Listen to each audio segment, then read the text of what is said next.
যে সময় মঙ্গোলীয়রা বাগদাদ ধ্বংস করে, যে সময় ক্রুসেডাররা মসজিদে আকসা দখল করে, এই দুই সময় খুব বেশি দিনের ব্যবধানে নয়। এবং যে সময় স্পেনের পতন হয়, মুসলমানদের স্পেনে পতন হয়, তথা তিনটে বড় ঘটনার যদি আপনি সময়কাল গুগলে সার্চ করেও দেখেন যে কত সালে এটা সংঘটিত হয়েছে, মুসলমানদের হাত থেকে স্পেনের পতন কত সালে সংঘটিত হয়েছে, কর্ডোভা এবং গ্রানাডার পতন, মুসলমানদের উপর মঙ্গোলীয়রা যে হামলা চালিয়েছিল, আব্বাসি খেলাফতের পতন, বাগদাদের পতন, সেটা কত সালে, এবং মুসলমানদের উপর ক্রুসেডাররা যে হামলা চালিয়েছিল এবং মসজিদ আকসা মুসলমানেরা হারিয়েছিল, সেটা কত সালে। তাহলে আপনি 100-150 থেকে 200 বছরের ব্যবধানে এই সময়গুলোকে পাবেন। যে সময়কালকে আমি বলেছি স্মরণকালের সবচেয়ে ভয়াবহতম সময়, এবং ওই রকম ভয়ঙ্কর এবং ভয়াবহতম সময় মুসলমানদের উপর এখনও তার সিকি বা চুল পরিমাণও আসেনি। ওই সময় যতটা ভয়াবহ ছিল, সেই তারিখগুলো আপনারা এইভাবে মনে রাখতে পারেন যে 1096 খ্রিস্টাব্দে মসজিদে আকসার পতন হয় ক্রুসেডারদের হাতে, 1258 খ্রিস্টাব্দে বাগদাদের পতন হয় মঙ্গোলীয়দের হাতে, 1248 খ্রিস্টাব্দে কর্ডোভার পতন হয় স্পেনে, তথা মুসলমানরা কর্ডোভা হারিয়ে ফেলে।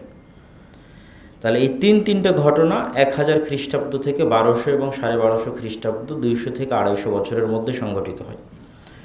একদিকে মঙ্গোলীয়দের ব্যাপক আক্রমণ, আর একদিকে ক্রুসেডারদের আক্রমণ। এবং ওই সময় যে পরিস্থিতি ছিল, সেই পরিস্থিতির পরে এখন আমি যে ঘটনাগুলো, যে ধারা বিবরণীটা দিব, এটা মুসলমানদের কাছে কেন এখনও যদি কেউ ইতিহাসের ছাত্র হয় তার কাছে এটা অকল্পনীয় মনে হবে। সেটা কি? সেটা হচ্ছে মুসলমানদের ইস্তাম্বুল বিজয়।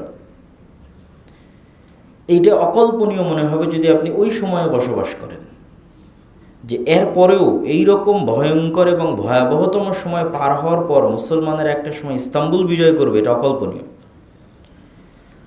ইস্তাম্বুল বা আজকের তুরস্ক হচ্ছে 1500 বছরেরও অধিক কাল থেকে রোমান এম্পায়ারের রাজধানী।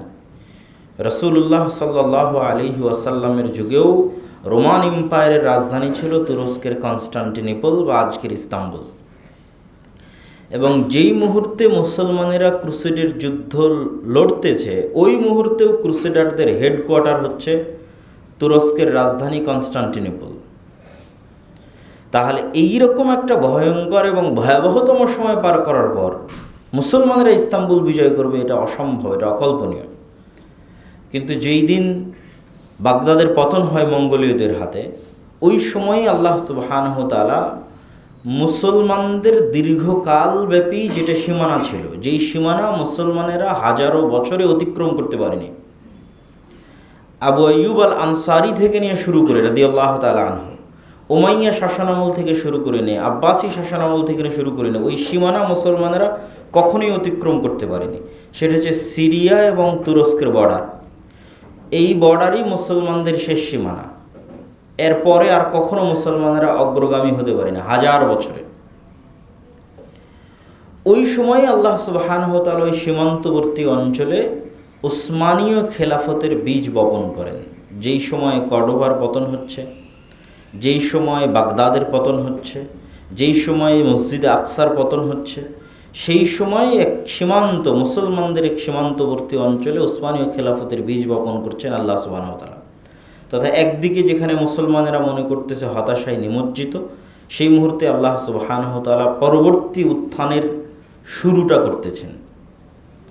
যেই উসমানীয় খেলাফতের হাতে, উসমানীয় খেলাফতের তাকওয়া শুরুর দিকের, পরের দিকের নয়, শুরুর দিকের তাকওয়া, পরহেজগারিতা, জিহাদ ফি সাবিলিল্লাহ, আল্লাহ সুবহানাহু ওয়া তাআলার রাস্তায় জিহাদ করার আগ্রহ, তারা মুসলমানদের যে অনেক আগে থেকে বিজিত যে অঞ্চলগুলো ছিল, এই দিকে তারা তাকায়নি। তাদের একটাই দৃষ্টি এখন পর্যন্ত অবিজিত অঞ্চল, যা এখন পর্যন্ত মুসলমানেরা ঢুকতেই পারেনি কোনোদিন, সেটা হচ্ছে ইউরোপ, সেটাই হচ্ছে তুরস্ক, সেটাই কনস্টান্টিনোপল, যা ক্রুসেডারদের হেডকোয়ার্টার তখনও। সেইটা টার্গেট নিয়েই তারা তাদের পুরো জীবন কাটিয়ে দিয়েছে, এবং আল্লাহ সুবহানাহু ওয়া তাআলা তাদেরকে এই চেষ্টায় সফলতা দান করেছে। এবং উসমানীয় খেলাফত যখন তার স্বর্ণকাল অতিক্রম করছে, সুলতান সুলাইমান আল কানুনির সময়ে, তখন উসমানীয় খেলাফতের অধীনে যে রাষ্ট্রগুলো ছিল আজকের বিশ্বের, মুসলমানদের এই অঞ্চলগুলো বাদ দিচ্ছে, আজকের বিশ্বের যে রাষ্ট্রগুলো ছিল সেগুলো ছিল আজকের যে ইউক্রেনে যুদ্ধ হচ্ছে রাশিয়ার সাথে, এই Ukraine, Hungary, Serbia, Bulgaria, Romania, Macedonia, Greece, Armenia, Cyprus, Georgia, Kosovo, বিশাল ইউরোপের একটা বড় অংশ জুড়ে ছিল উসমানীয় খেলাফত। যেটা আগের ওই অংশটুকু যদি আপনি ওই যুগে যদি বসবাস করেন, যখন ক্রুসেডার আক্রমণ করতেছে, যখন মঙ্গোলীয়রা বাগদাদ ধ্বংস করে দিচ্ছে, যখন স্পেনে গ্রানাডা এবং কর্ডোভার পতন হচ্ছে, তখন বসে আপনি এটা কল্পনা করতে পারবেন না যে আজকে যে ইউরোপে বসে মুসলমানদের উপর হামলা হচ্ছে, সেই ইউরোপ একদিন মুসলমানেরা দখল করে নেবে, বড় বড় শহর এবং বড় বড় রাষ্ট্র দখল করে নেবে এবং তাদের অধীনে চলে আসবে। কিন্তু আল্লাহ সুবহানাহু ওয়া তাআলা সেটাই ঘটিয়েছেন। এবং ইস্তাম্বুল বিজয় হয় 1453 খ্রিস্টাব্দে। তাহলে বাগদাদের পতনের, জেরুজালেমের পতনের, কর্ডোভা, গ্রানাডার পতনের মোটামুটি 100-150 বছরের মাথায়, মুসলমানেরা 200 বছরের মাথায় যেটা ক্রুসেডারদের হেডকোয়ার্টার ছিল সেই তুরস্ক বিজয় করে নেয়, যেটা আজকেও এখনও মুসলমানদের অধীনে আছে। ইস্তাম্বুল বিজয় করে নেয়।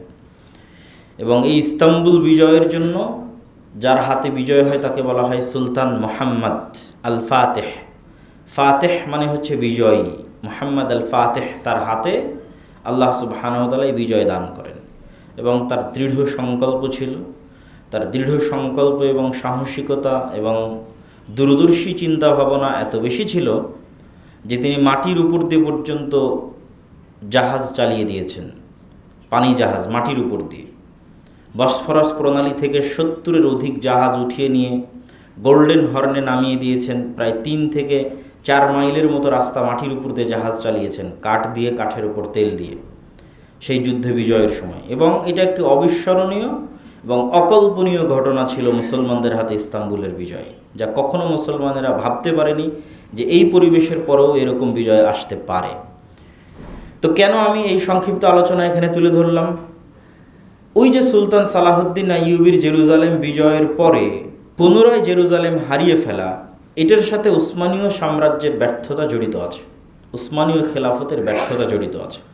দীর্ঘকালব্যাপী উসমানীয় খেলাফত এই অঞ্চলটা শাসন করেছে। আরব বিশ্ব থেকে শুরু করে, ইউরোপ থেকে শুরু করে বিশাল অঞ্চল তাদের শাসনাধীন ছিল। আজকে 100 বছর পূর্বে, 70-80 বছর পূর্বে যখন ইসরায়েল প্রতিষ্ঠা হয়, তখন 1 নম্বর কারণ হিসেবে গণ্য হবে এই উসমানীয় খেলাফতের ব্যর্থতা, যেটার তারা রক্ষণাবেক্ষণ 600 বছর যাবৎ করে এসেছে, সেই রক্ষণাবেক্ষণ করতে তাদের ব্যর্থ হওয়া। এবং এই ব্যর্থতা কী কারণে ফুটে উঠবে? এই ব্যর্থতা ফুটে ওঠার সবচেয়ে বড় আলামত হচ্ছে তুর্কি জাতীয়তাবাদ, আর দ্বিতীয় কারণ হচ্ছে আরব জাতীয়তাবাদ। খেলাফত ব্যবস্থাকে ধ্বংসই করে দিয়েছে তুর্কি জাতীয়তাবাদ এবং আরব জাতীয়তাবাদ। কেউ যদি খেলাফত ব্যবস্থা ধ্বংসের জন্য শুধু আরবদের দোষ দেয়, তাহলে এটা ভুল হবে। খেলাফত ব্যবস্থা ধ্বংসের জন্য আরবরা যতটা না দায়ী, তার চেয়ে 1000 গুণ, 100 গুণে বেশি দায়ী তুর্কি জাতীয়তাবাদ। উসমানীয় খেলাফতের শেষ আমলে একদল আধুনিক তরুণ, যাদের অন্যতম একজনকে আপনারা অনেকেই চিনবেন, মোস্তফা কামাল পাশা, একদল আধুনিক তরুণ যারা তুর্কি জাতীয়তাবাদের এই থিওরিতে ফরাসি বিপ্লব কর্তৃক প্রভাবিত হয়ে, ফরাসি দার্শনিকদের দর্শনে প্রভাবিত হয়ে তুর্কি জাতীয়তাবাদের মতবাদে বিশ্বাস স্থাপন করে যে আমরা হচ্ছে তুর্ক এবং আমরা শ্রেষ্ঠ, ইসলাম বা মুসলমান হিসেবে কোনো কথা নয়, আরবি ভাষাকে নিষিদ্ধ করে তার জায়গায় তুরস্কের ভাষা চালু করা, সকল ক্ষেত্রে তুরস্ক বা তুর্ক ভাষার প্রাধান্য, এই যে জাতীয়তাবাদের বিষবাষ্প, যখন তুরস্কে এই জাতীয়তাবাদের বিষবাষ্প প্রবেশ করে, তখন তার বিপরীত প্রতিক্রিয়া হিসেবে স্বাভাবিকভাবেই আরবে আরব জাতীয়তাবাদের প্রবেশ করে। যতদিন আপনি ইসলাম এবং আল্লাহ সুবহানাহু ওয়া তাআলাকে সামনে রেখেছেন, ততদিন সবাই আপনাকে ভালোবেসেছে, সম্মান করেছে। যখন আপনি ইসলাম এবং আল্লাহ সুবহানাহু ওয়া তাআলার এই যে সকলকে এক রাখার যে মূলনীতি, এইটাকে সংকীর্ণ করে তুর্ক জাতীয়তাবাদকে প্রমোট করবেন বা তুর্ক জাতীয়তাবাদের অধীনে চলে যাবেন, তখন স্বাভাবিকভাবেই আরবরা আপনার বিদ্বেষী হবে এবং তারা বলবে আমি তোমার চেয়ে শ্রেষ্ঠ, তুমি কে? তখন আরব জাতীয়তাবাদের উত্থান হয়। একদিকে আরব জাতীয়তাবাদের উত্থান আর একদিকে তুর্ক জাতীয়তাবাদের উত্থান। ঠিক এই সময় সংঘটিত হয় প্রথম বিশ্বযুদ্ধ 1914 সালে। এই প্রথম বিশ্বযুদ্ধে উসমানীয় খেলাফত যে অংশের সাথে যুক্ত হয় সেই অংশই পরাজিত হয় প্রথম বিশ্বযুদ্ধে। আর ব্রিটেন আরব কান্ট্রিগুলোকে ওয়াদা দেয়, যেমন শরীফে মক্কাকে ওয়াদা দেয়, যেহেতু আগেই তুর্ক জাতীয়তাবাদ এবং আরব জাতীয়তাবাদের বিষ বাষ্প জ্বালিয়ে দেওয়া হয়েছে, সুতরাং কেউ আর কাউকে সহ্য করতে পারে না। তুর্করা আরবদেরকে সহ্য করতে পারে না, আরবরা তুর্কদেরকে সহ্য করতে পারে না। আরবরা মনে করে যে আমরা তাদের অধীনস্থ, আর তুর্করা মনে করে আমরা ওদের কৃষ্টি কালচার নিয়ে আছি, আরবদের কৃষ্টি কালচার নিয়ে আছে, আরবদের ভাষা নিয়ে আছে। আমাদের ভাষা কেন আরবি হবে? আমাদের রাষ্ট্র কেন আরবিতে চলবে? তো তুর্ক ভাষায় চলবে। তো আগে থেকেই যে বিষ বাষ্প জ্বালিয়ে দেওয়া ছিল, এই বিষ বাষ্পে ব্রিটেন ওয়াদা করে যে তোমরা যদি এই প্রথম বিশ্বযুদ্ধে আমাদের সঙ্গী হও, তাহলে তুর্কদের হাত থেকে মুক্ত করে তোমাদেরকে আরব দিয়ে দেব, পরিপূর্ণ আরব তোমাদেরকে দিয়ে দেওয়া হবে। এবং এই জায়গায় ব্রিটেন বিশ্বাসঘাতকতা করে আরব দেশগুলোর সাথে। যখন প্রথম বিশ্বযুদ্ধে উসমানীয় খেলাফতের পতন হয়,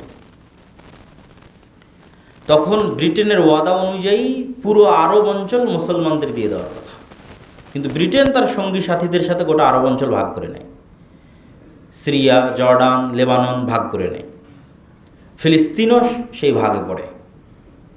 পরবর্তীতে ধীরে ধীরে অন্যান্য দেশগুলো স্বাধীনতা লাভ করেছে, যেমন আমরা ব্রিটেনের কাছ থেকে স্বাধীনতা লাভ করেছি ওই একই সমসাময়িক সময়ে। প্রথম বিশ্বযুদ্ধ থেকে দ্বিতীয় বিশ্বযুদ্ধের এই সময়টাই হচ্ছে ইসরায়েল প্রতিষ্ঠার মূল সময়। তো আমরা যেমন ব্রিটেনের কাছ থেকে স্বাধীনতা লাভ করেছি, এরকম আরও বহু আরব দেশ, সিরিয়া, মিশর, তারাও স্বাধীনতা লাভ করেছে ব্রিটেন অথবা ব্রিটেনের অন্যান্য সহযোগী ঔপনিবেশিক দেশের কাছ থেকে। কিন্তু ফিলিস্তিনের ভাগ্যে কি হয়েছে?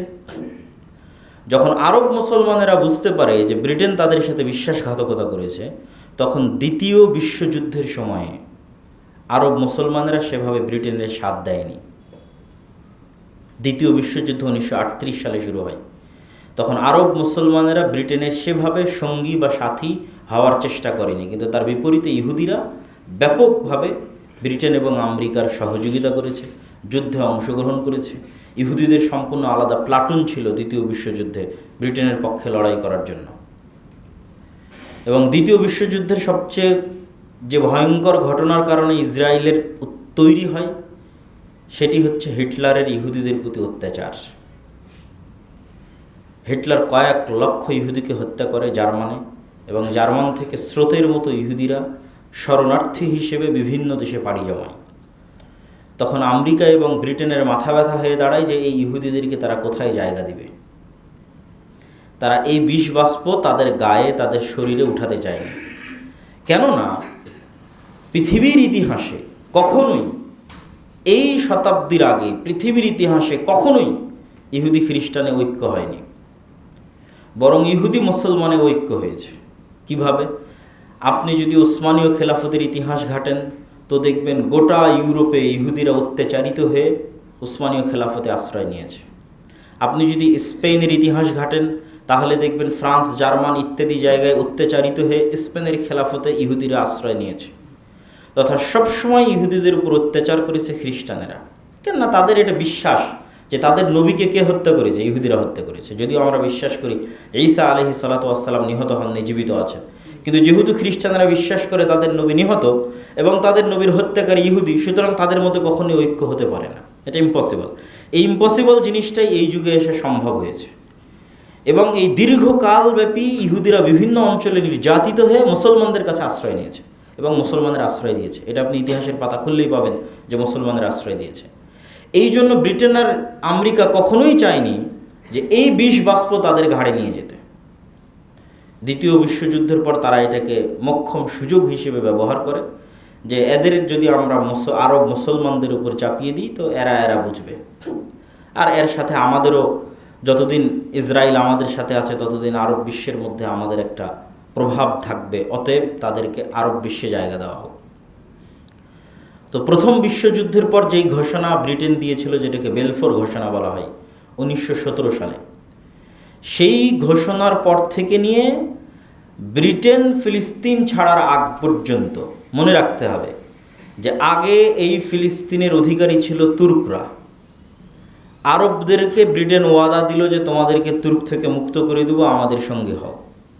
এই ওয়াদা দিয়ে আরবদেরকে সাথে নিয়ে যখন তুর্কের পতন হলো প্রথম বিশ্বযুদ্ধের পর, ব্রিটেন আর আরবদেরকে দিল না ফিলিস্তিন, ব্রিটেন নিজের কাছে রেখে দিল ফিলিস্তিন। এবং ব্রিটেন এই ফিলিস্তিন ছাড়লো দ্বিতীয় বিশ্বযুদ্ধের পর। যেমন দ্বিতীয় বিশ্বযুদ্ধের পর আমাদেরকে ছেড়ে দিয়েছে ব্রিটেন, 1947 সালে ভারত পাকিস্তান স্বাধীন হয়েছে, ঠিক একই সময়ে 1948 সালে তারা ফিলিস্তিন ছেড়েছে। তাহলে এই মধ্যের সময়টুকুতে এই ফিলিস্তিন পরিচালিত হয়েছে ব্রিটেনের অধীনে, প্রথম বিশ্বযুদ্ধ থেকে নিয়ে দ্বিতীয় বিশ্বযুদ্ধের মধ্যে। এবং এই সময়ে যত রকমের বিশ্বাসঘাতকতা, সকল বিশ্বাসঘাতকতা ব্রিটেন মুসলমানদের সাথে করেছে, তথা ফিলিস্তিনের মুসলমানদের সাথে করেছে। এবং 1947-48 যখন তারা ঘোষণা দিল, তখন 10% ইহুদির জন্য অর্ধেক ফিলিস্তিনের জমি বরাদ্দ দিয়ে দিল। দ্বিজাতি তত্ত্ব। ব্রিটেন নিজে থেকে এটা করেনি, ব্রিটেন বুদ্ধি করে এটা জাতিসংঘের উপর চাপিয়ে দিয়েছে। তখন জাতিসংঘ সমাধান দিয়েছে 2 রাষ্ট্রের জন্য 2টা দেশ করে দেওয়া হোক। তো যাদের সংখ্যা অল্প তাদের জায়গা দিতে হবে অল্প, কিন্তু যাদের সংখ্যা মাত্র 10% তাদের জন্য জায়গা দিল অর্ধেক, আর যাদের সংখ্যা 90% তাদের জন্য জায়গা দিল অর্ধেক। হয়তো তখন আরবের মুসলমানেরা এই সিদ্ধান্ত মেনে নিতে পারত। তখন এই সিদ্ধান্ত মেনে নিলে কি হতো আল্লাহ ভালো জানে। যেমন আমরা ব্রিটেনের সিদ্ধান্ত 1947 সালে মেনে নিয়েছি। পাকিস্তানের মতো বাংলাদেশ, বাংলাদেশের মতো ভারত, ভারতের মতো আছে। তো 1947-48 জাতিসংঘ যেই সিদ্ধান্ত দিল, এই সিদ্ধান্ত আরব মুসলমানেরা মানেনি। কিন্তু না মেনে আজ পর্যন্ত তারা ভালো কিছু করতেও পারেনি, বরং যত দিন গেছে তত পিছনে যেতে থেকেছে, যত দিন গেছে তত পিছনে যেতে থেকেছে। তাহলে ওই সময় আরব মুসলমানেরা এই সিদ্ধান্ত না মেনে হুট করে যুদ্ধ শুরু করে ইসরায়েলের বিরুদ্ধে, যেটাকে বলা হয় আরব ইসরায়েল প্রথম যুদ্ধ।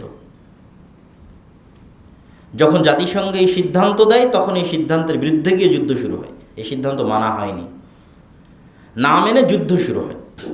আর এই যুদ্ধই ইসরায়েলকে প্রতিষ্ঠা হওয়ার মোক্ষম সুযোগ দেয়। কেন? আমি আবারও স্মরণ করিয়ে দিই, প্রথম বিশ্বযুদ্ধ থেকে নিয়ে দ্বিতীয় বিশ্বযুদ্ধ 1917 থেকে নিয়ে এই 47-48 পর্যন্ত এই অংশটা শাসন করেছে ব্রিটেন। সুতরাং তখন ইহুদির কাছেও কোনো অস্ত্র নাই, মুসলমানের কাছেও কোনো অস্ত্র নেই, কারো কাছেই কোনো অস্ত্র নেই। নিরস্ত্রবিহীন অবস্থায়, যেহেতু তারা সাধারণ জনগণ, পাবলিক। ইহুদিরাও আগে থেকে বসবাস করতো, খ্রিস্টানরাও আগে থেকে বসবাস করতো। হিটলারের অত্যাচারে আরও বহু ইহুদি এখানে এসে জমা হয়েছে, তাদের সংখ্যা একটু বেশি হয়েছে এই মাত্র। পাশাপাশি তারা অর্থকে ব্যবহার করেছে, যেই যতটুকু সংখ্যা বেশি হয়েছে অতটুকু সংখ্যা প্রচুর পরিমাণ অর্থায়নের ভিত্তিতে জমি কিনেছে মুসলমানদের কাছে।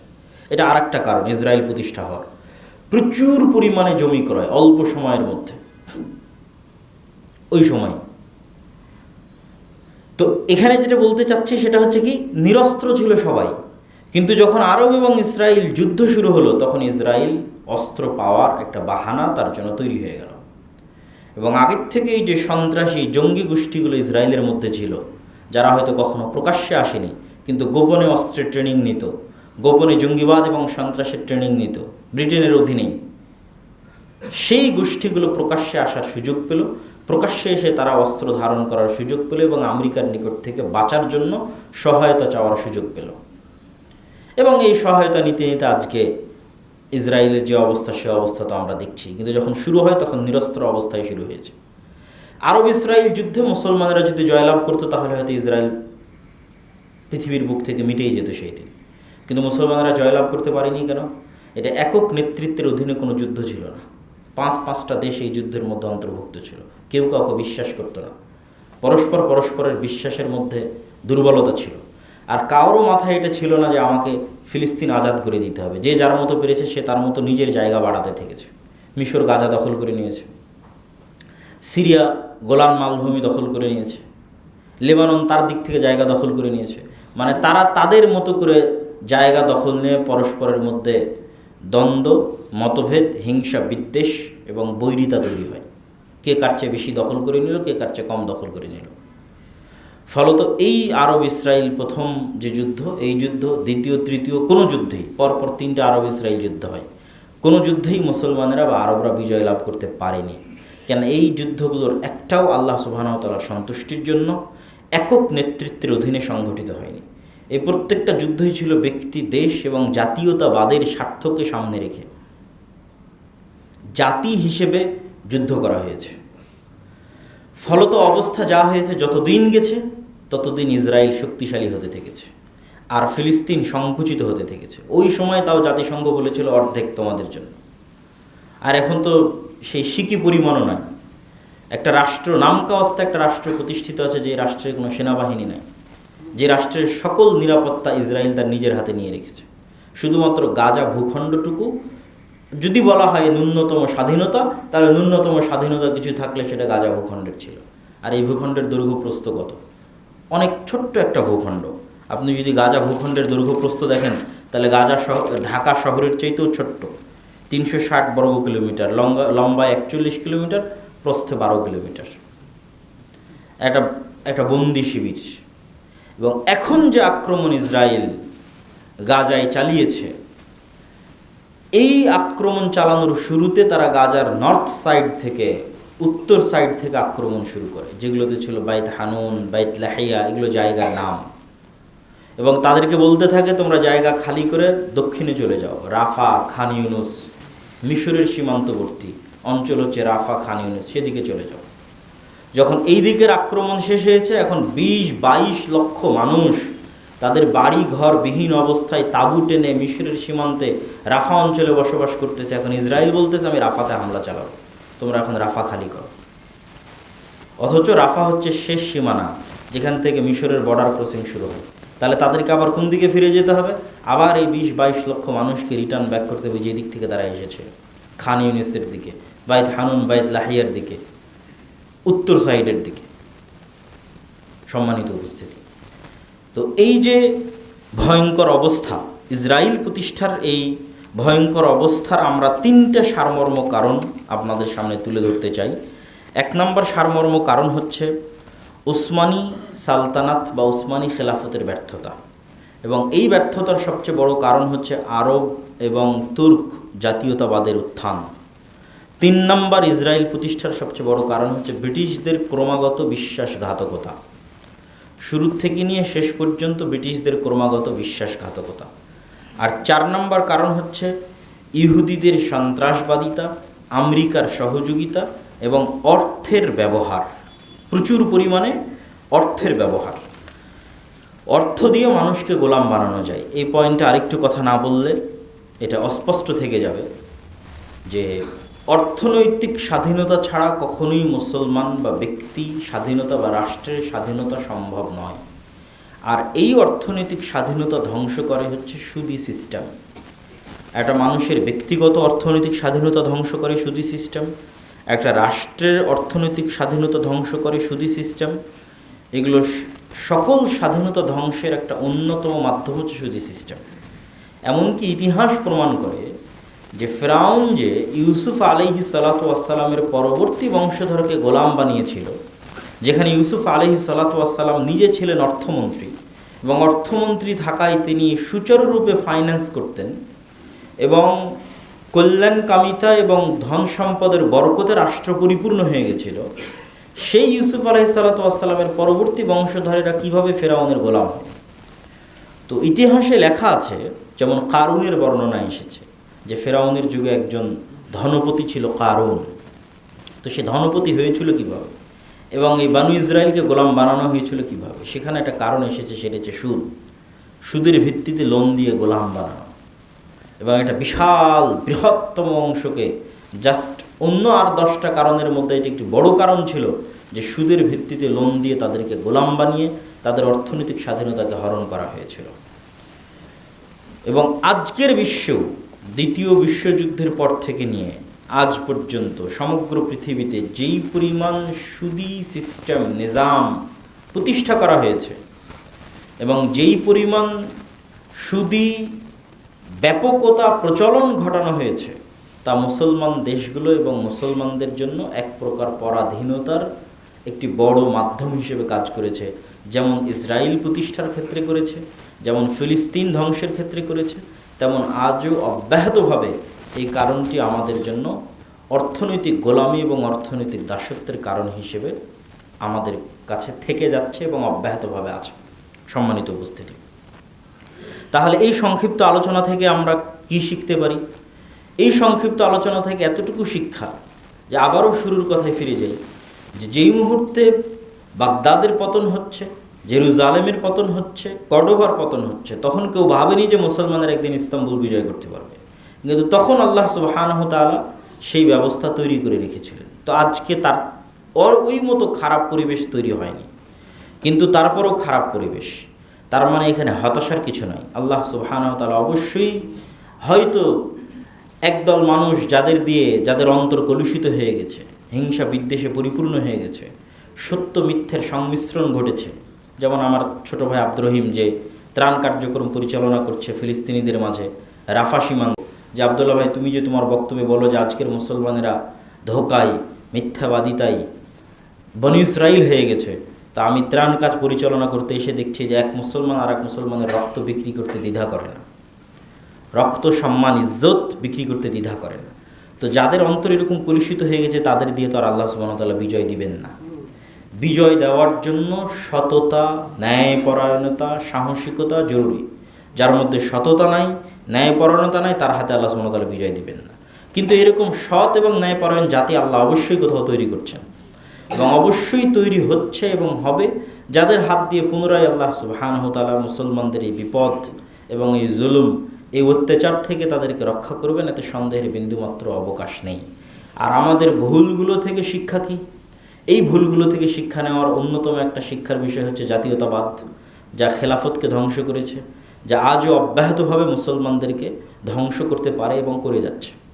আমি বাংলাদেশি, অমুক পাকিস্তানি, অমুক ইন্ডিয়ান, অমুক হচ্ছে কাতারি, অমুক সৌদি, এই যে জাতীয়তাবাদের নেশা, এটাকে আল্লামা ইকবাল বলেছেন এটা হচ্ছে নতুন প্রভু বা নতুন শিরকের মূর্তি। তিনি বলেছেন আগের যুগে মূর্তি তৈরি হতো, মানুষ হাত দিয়ে মূর্তি তৈরি করে তার পূজা করত। এখন এমন একটা মূর্তি তৈরি হয়েছে যে মূর্তিকে দেখা যায় না, সেই মূর্তির নাম জাতীয়তাবাদ, আর এই মূর্তির পূজা করতেছে মুসলমানেরা। এটা একটা শিক্ষা, জাতীয়তাবাদ থেকে বের হয়ে আসতে হবে। মুসলমানদের ভ্রাতৃত্বের মাপকাঠি একমাত্র তাদের ঈমান, কালিমাতু লা ইলাহা ইল্লাল্লাহ, এই বিশ্বাস স্থাপন করতে হবে। দ্বিতীয়ত এখান থেকে আরেকটা জিনিস যেটা শিক্ষা নিতে হবে সেটা হচ্ছে তারা হচ্ছে আউলিয়া ও বা'দহুম আউলিয়া ও বা'জ।